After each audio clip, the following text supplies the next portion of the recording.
Good morning, everyone. So, in the last class, we have completed chapter 10, The Great Stone Phase 2.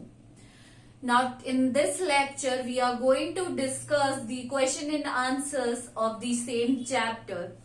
आज हम इसी chapter के question answers discuss करेंगे. So, the following questions are: first question is, how was Ernest different from others in the valley? कि Ernest कैसे different था. So Ernest was a very gentle and kind and simple living man, जो कि अपनी life को बहुत ही simply व्यतीत करता था. Whereas other red after wealth and fame, but जो बाकी लोग थे वो वेल्थ और फेम के पीछे ही क्या करते थे, भागते रहते थे. He lived a life that reflected his thoughts and speech, while others merely talked grandly. मतलब कुछ लोग तो सिर्फ बातें ही करते थे.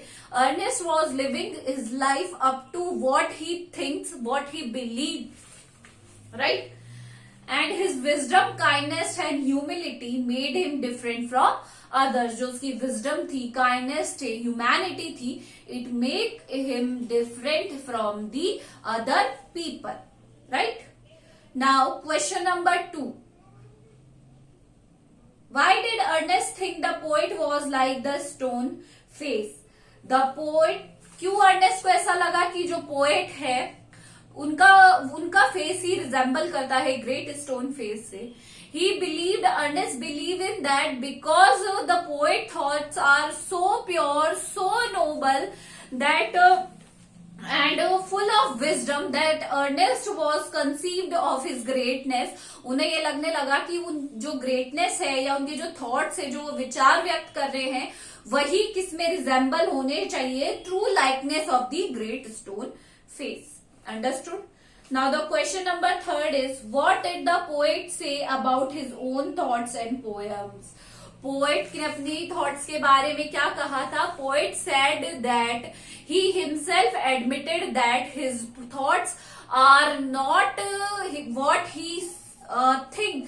मतलब उसके जो विचार है वो वर्दी नहीं है, क्योंकि उसने मेयर अपने सपनों को किताबों में उतारा था और वो सपने सिर्फ सपने ही थे, वो रियलिटी नहीं थे उसके सपने. And his actions did not match. उसकी जो लाइफ एक्शंस हैं और जो उसके थॉट्स है, दे डिड नॉट मैच, वो मैच ही नहीं होते हैं. Question number 4 is, what made the poet proclaim Ernest was the stone face? ये हमने अभी लास्ट में पढ़ा है. The poet realized as the wisdom, the greatness, the nobleness of Ernest's thoughts were truly reflection in his life and his action. जो वो सोचते थे वही वो बोलते थे. इवन ऐसा लगता था कि जो वो बोल रहे हैं वो खुद नहीं बोल रहे हैं, लाइफ हमसे बोलना चाह रही है. Ernest's greatness lay in the humanity, simplicity and purity of his heart. Only such a man could bear a true likeness to be the great stone face, and this made him proclaim that Ernest has the all qualities of great stone face. Understood? Now, write Ernest or poet again each statement. आपको नीचे कुछ statements दिए हुए हैं, वहां पर आपको Ernest के लिए या तो अर्नेस्ट लिखना है या पोएट लिखना है. समझे आप? तो सबसे पहला है, there was a gap between his life and words. अब किसके बीच में और किसकी लाइफ के वर्ड्स में बीच में और उसके थॉट्स के बीच में गैप था, वो थे पोएट. तो आप क्या लिखेंगे? पोएट.